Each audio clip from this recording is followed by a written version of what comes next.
Hi there, it's Dr. Susie New here, COVID community doctor and anaesthetist, wanting to explain to you why we might follow you up for more than your period of isolation.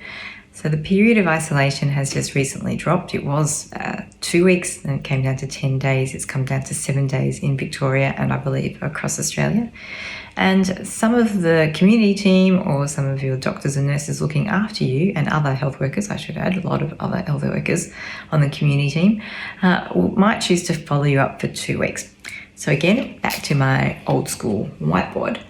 This is a simplified diagram of the patterns of severity during a course of COVID. Now, not everyone fits into the one mold, and this is probably oversimplification of what happens, and of course, a massive generalization. But here we go. So we've got severity, so how bad you feel on this side, and we got time down here.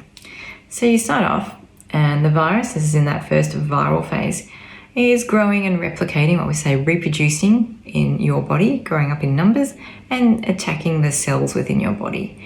And then breeding up again, replicating, reproducing, and then going off and attacking the next cell. So that's where you get your first sort of viral symptoms. You might have a bit of a runny nose, cough might be starting there, loss of taste might be starting there, fever, stomach upset. I've done a whole other video on the patterns of disease that I've noticed with COVID. Okay. And then at some stage, usually I've noticed towards the end of the first week, start of the second week, most people are starting to actually feel a bit better. And then what I've noticed, particularly with those who are vaccinated, is that once they've turned the corner, they tend to turn the corner.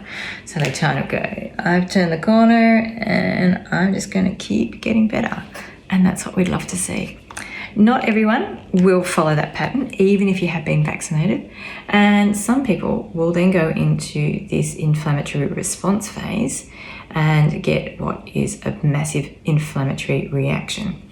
And that's where people can really deteriorate and can feel a lot worse and need to come into hospital. And by far and away, most of the patients that I've had to bring into hospital have been in this time period, this second week phase, which is why we choose to monitor people for 2 weeks. Of course, with Omicron, potentially a milder variant of the virus, maybe we're not going to see that, a bit too early to tell. Watch this space. I've added in there, because I've had this question from a few people, how long am I going to feel this unwell for?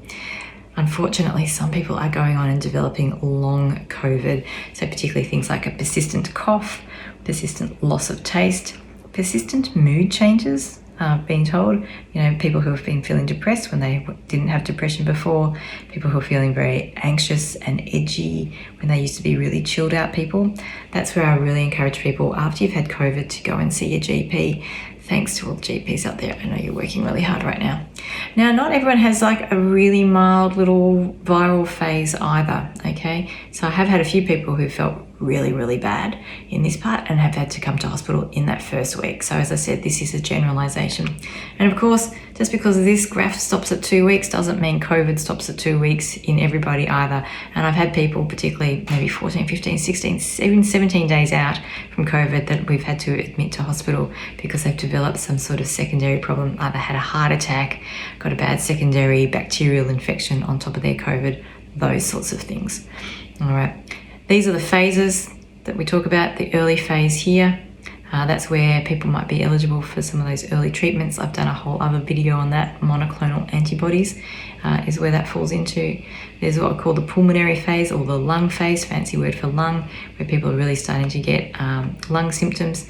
And then, as I said, the inflammatory phase, when you get this massive inflammatory response. It's not just in the lungs, it's in the blood vessels, the brain, the stomach, everything. That is why you may not necessarily feel better once you've been cleared from ISO. Isolation is a different thing. The rules are made by the departments of public health.